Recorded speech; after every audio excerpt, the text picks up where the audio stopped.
दोस्तों नमस्कार। आपका हमारे YouTube channel PMC classes by Nikhil sir पर स्वागत है।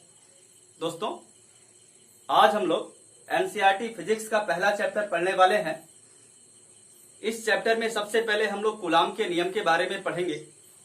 तो हम जानते हैं कि कूलाम का नियम क्या होता है। कूलाम के नियमानुसार दो स्थिर बिंदु आवेशों के बीच लगने वाला आकर्षण अथवा प्रतिकर्षण का बल दोनों आवेशों के परिणामों के गुणनफलों के अनुक्रमणपाती और उनके बीच की दूरी के वर्ग के व्युत्क्रमणपाती होता है। आइए अब परिभाषा की सहायता से कूलाम के नियम के व्यंजक को प्राप्त करते हैं। तो मान लेते हैं कि अपने पास दो बिंदु आवेश है, पहला Q1 और दूसरा Q2। दोनों आवेश एक दूसरे से r दूरी पर स्थित हैं। तब कूलाम के नियम से जब देखा जाएगा तो कूलाम के नियमानुसार दोनों बिंदु आवेशों के बीच लगने वाला आकर्षण अथवा प्रतिकर्षण का बल इन दोनों आवेशों के परिणामों के गुणनफलों के अनुक्रमणपाती होता है, अर्थात F proportional Q1 into Q2। इसको पहला संबंध मान लेते हैं। फिर आगे कह रहा है कि तथा उनकी बीच की दूरी के वर्ग के व्युत्क्रमणपाती होता है, अर्थात F प्रोपोर्शनल 1/r²। इसको दूसरा संबंध मान लेते हैं। अब अगर संबंध 1 और 2 से देखा जाएगा तो ये हो जाएगा F प्रोपोर्शनल, दोनों को मिलाएंगे Q1 Q2/r²। अब हमको पता है कि जो प्रोपोर्शनल है इसको जब हटाया जाएगा तो यहाँ पे कोई ना कोई नियतांक आएगा। तो जब इसको हटाते हैं तो नियतांक आता है 1/4πε0k। इसमें k जो है ये परावैद्युतांक है और निर्वात में इसका मान 1 होता है। तो इसको हटाएंगे और इसकी जगह पे नियतांक लिखते हैं तो हो जाएगा F बराबर 1/4πε0k इंटू Q1 Q2/r²। बाकी जो भी चीजें हैं वो वैसे ही लिखनी है। और हम जानते हैं कि निर्वात में जो k का मान होता है वो 1 होता है और 1/4πε0 इसका मान 9 × 10⁹ होता है। इसलिए जब इन मानों को इस समीकरण में रखा जाएगा तो हो जाएगा F बराबर, इस पूरे का मान देखेंगे तो k का मान 1 है और 1/4πε0 का मान 9 × 10⁹ है। तो ये हो जाएगा 9 × 10⁹ Q1 Q2/r²। और यही कूलाम का नियम है। अगर इसके मात्रक की बात की जाए तो ये बल है और बल का मात्रक न्यूटन होता है, तो इसका मात्रक न्यूटन होगा।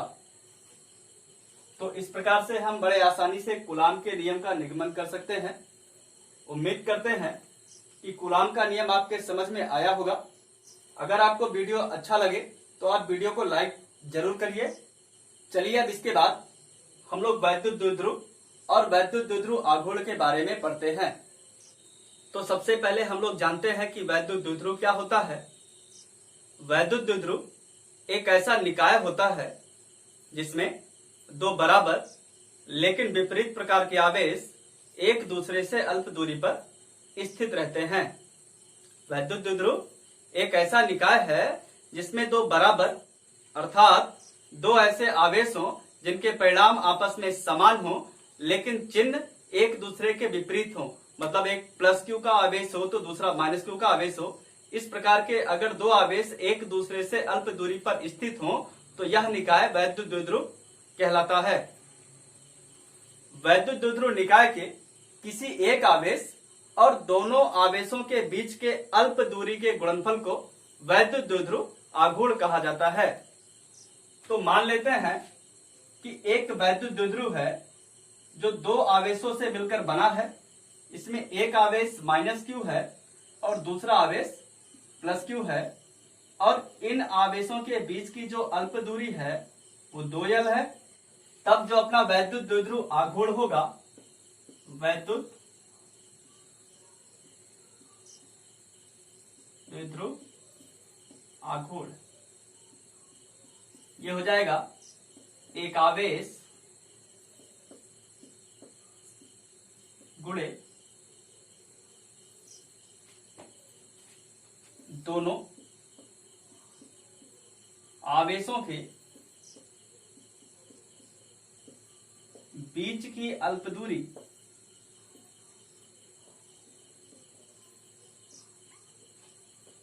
जो वैद्युत द्विध्रुव आघूर्ण होता है इसे P से प्रदर्शित करते हैं, तो हम इसकी जगह पे P लिख सकते हैं।